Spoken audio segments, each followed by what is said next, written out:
देशभरात महाबोधी महाविहार मुक्तीसाठी सुरू असलेल्या आंदोलनाला आता बाबुळगावच्या बौद्ध अनुयायांचा पाठिंबा मिळाला आहे।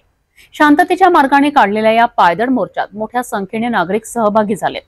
निवेदनाद्वारे त्यांनी आपली भूमिका मांडली आहे। बुद्धगया येथील महाबोधी महावीराच्या मुक्तीसाठी संपूर्ण देशभरातून आवाज उठवला जात आहे।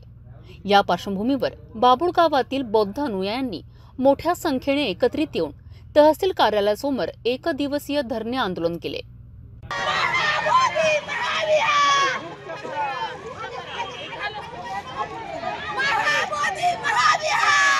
1949चा बीटी ऍक्ट रद्द करावा, महाबोधी महाविहारावर बुद्ध अनुयायांचा हक्क प्रस्थापित करावा, बुद्ध धर्मगुरूंना महावीराचे संपूर्ण नियंत्रण द्यावे, महाबोधी महाविहार बुद्ध अनुयायांना परत द्यावा, या मागणीकरिता हे आंदोलन करण्यात आले।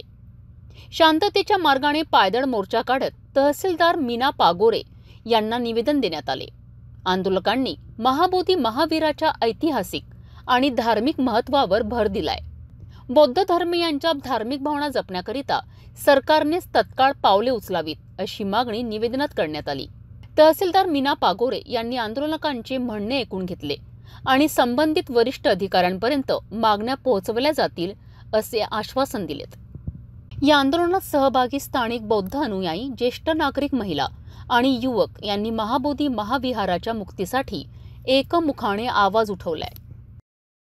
महाबोधी महाविहारावर बौद्ध अनुयायांचा भावनिक आणि धार्मिक अधिकार प्रस्थापित करण्यासाठी हे आंदोलन सुरू आहे।